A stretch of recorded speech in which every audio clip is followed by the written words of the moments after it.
সুপ্রিয় দর্শক, এই বিধবা মহিলাকে বিয়ে করলেই পাচ্ছেন গাড়ি বাড়ি সুন্দরী নারী। পিছনে যে বাড়িটা দেখতেছেন এই বাড়িটাও কিন্তু আপনারা পাবেন। আর হচ্ছে যে মনোটন একটা গাড়ি সুন্দরী নারীর সাথে একটা কিন্তু মনোটন গাড়িও পাবেন। প্রিয় দর্শক, যারা যারা বিয়ে করতে ইচ্ছুক অবশ্যই আমাদের স্ক্রিনে দেওয়া নাম্বারটির সাথে যোগাযোগ করবেন।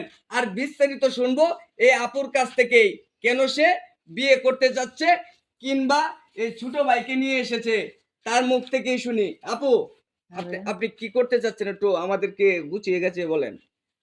ভাই আমার আগে বিয়ে হয়েছে, হ্যাঁ, কিন্তু আমার স্বামী মারা গেছে। হ্যাঁ, এখন আমি বিয়ে বইতাম চাইতেছি, দেখা যাইতেছে আমার ভাই কিন্তু আগে ছোট ছিল, এখন কিন্তু বড় হয়ে গেছে। হ্যাঁ, হ্যাঁ, এখন আমার তো বাইরে তো বিয়ে করে দিব। হ্যাঁ, হ্যাঁ, কারণ বাইরে বিয়ে করলে দেখা যাইতেছে যদি নুনা যদি বাইর থাকে তো আমার বাইরে তো কোনো মানুষ মেয়ে দিবে না। আচ্ছা, এখন আমি চাইতেছি যেহেতু আমার কপাল খারাপ, জামাই মারাই গেছে, হ্যাঁ, তো আমি বিয়ে বসে গিয়ে দরকার হলে পরে আমার বাইরে আমি আবার বিয়ে করাম। আচ্ছা, আমাদের কিন্তু বাবা মা কেউ নাই। আচ্ছা, এখন দেখেন আমরা যদি বিয়ে করে কেউ, এই আমার এই যে গাড়িটা দেখতেই পাচ্ছেন, হ্যাঁ, হ্যাঁ, হ্যাঁ, গাড়িটা দিব, বাড়ি তো আছোই, আমি তো গড় জামাই থাকবো, হ্যাঁ, এদিকে আমার ভাই একটা, হ্যাঁ, আর কেউ নাই, আমাদের বাবা মা কেউ নাই। আচ্ছা, আর আমাদের বোনদের ক্ষেত আছে, এ দলিল এটা, হ্যাঁ, হ্যাঁ, সে যদি বিয়ে করে তার আমরা দলিল আমি দিয়ে দিব বিয়ের দিন।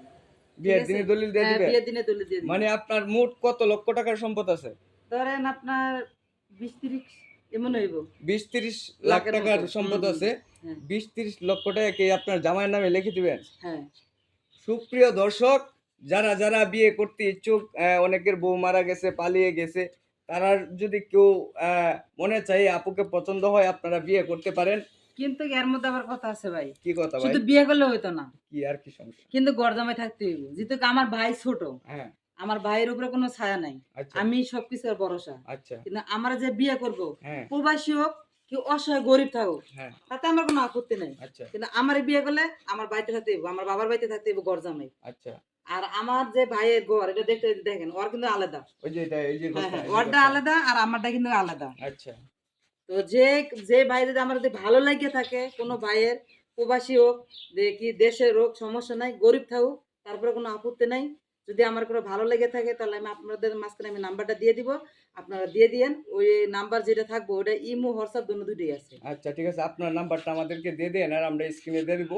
সুপ্রিয় দর্শক, যদি প্রবাসী ভাইয়েরা আছেন, অনেকে আছেন যারা যারা বিয়ে করতে ইচ্ছুক, অনেকের বউ মারা গেছে কিংবা পালিয়ে গেছে, হ্যাঁ, এরকম যদি জামাই থাকে অবশ্যই এই স্ক্রিনে দেওয়া নাম্বারে যোগাযোগ করবেন। এই আপুর সাথে যোগাযোগ করবেন। এই আপু যদি আপনাকে পছন্দ করে তাহলে দেখা গেছে 20-30 লক্ষ টাকার সম্পদ আছে, এরপরে যে একটা গাড়ি আছে, বাড়ি ঘর আছে, সব কিন্তু আপনার হয়ে যাবে। কারণ হচ্ছে আগে পরে তার কেউ নেই, শুধুমাত্র একটা ছোট ভাই আছে। ছোট ভাইয়ের আলাদা সম্পদ আছে, গাড়ি আছে, বাড়িও আছে তার জন্য। তার আলাদা সম্পদ, তারই আলাদা সম্পদ। যদি আপনারা কেউ বিয়ে করতে ইচ্ছুক থাকেন তাহলে অবশ্যই আমাদের সাথে যোগাযোগ করবেন আর স্ক্রিনে দেওয়া নাম্বারটির সাথেও যোগাযোগ করবেন।